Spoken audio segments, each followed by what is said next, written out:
Welcome to quality cuisine by Ayesha ji. जो आज मैं आपके साथ शेयर करूंगी मिल्क शेक, जो आपको बनाएगा जी हेल्दी, जो आपकी स्किन को करेगा जी हेल्दी करेगा और स्किन पे अच्छी सी ग्लो भी लेके आएगा। और सबसे बड़ी बात जी, रमज़ान का जो है असर भी आपकी स्किन पे नज़र नहीं आएगा। ये जी बड़ी ज़बरदस्त सी लाल लाल कलर की जो है स्ट्रॉबेरीज बड़ी अच्छी मार्केट में आई हुई हैं जी। इसको अच्छी तरह से मैंने वॉश कर लिया है।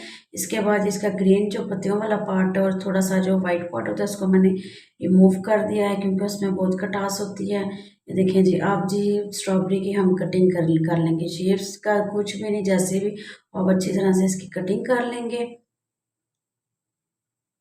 ये जी हमारी स्ट्रॉबेरी हो गई है कट। आप जो एक ब्लेंडिंग जार लेंगे, उसमें शामिल करेंगे जो हमने स्ट्रॉबेरी कट की है वो शामिल करेंगे। उसके बाद जी हम शामिल करेंगे जिसमें दूध दूध में ठंडा चिल है, बहुत ही ठंडा था इसलिए मैंने इसमें बर्फ़ शामिल नहीं किया कि हाफ़ के जी मैंने इसमें दूध शामिल किया है। 3 टेबल स्पून जो है इसमें मैंने शुगर शामिल कर दी है। और ये जी घर की जो है मलाई जो होती है दूध पे, वो मैं इसमें शामिल कर रही हूँ। अगर नहीं है तो आप टेट्रा पैक भी यूज़ कर सकते हैं। अब जी इसको करेंगे जी कवर, और अच्छी तरह से हम जी इसको कर लेंगे ब्लेंड। 2-3 दफ़ा इसको ऑन ऑफ करके हम अच्छी तरह से ब्लेंड कर लेंगे, ताकि अच्छा सा क्रीमी सा फ्लफ़ी सा हमारा जो है मिल्क शेक रेडी हो जाए।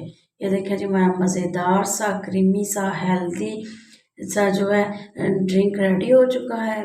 इस बार रमज़ान में रोज़े भी रखें, रोज़े रखने के साथ साथ अपनी स्किन भी अच्छी करें, हेल्दी करें। ये जो है रमज़ान के लिए बेस्ट ड्रिंक है जी। आप मज़ीद हम थोड़ा सा डेकोरेट करने के लिए ग्लास को तो स्ट्रॉबेरी मैंने लगाई है। ये देखें जी कितना ज़बरदस्त जागदार क्रीमी सा जो है मिल्क शेक हमारा रेडी हुआ है। रेसिपी ज़रूर ट्राई करें और फ्रेंड्स और फैमिली के साथ भी शेयर करें। वीडियो अच्छी लगे तो लाइक शेयर और चैनल को सब्सक्राइब करना ना भूलिएगा। Thank you.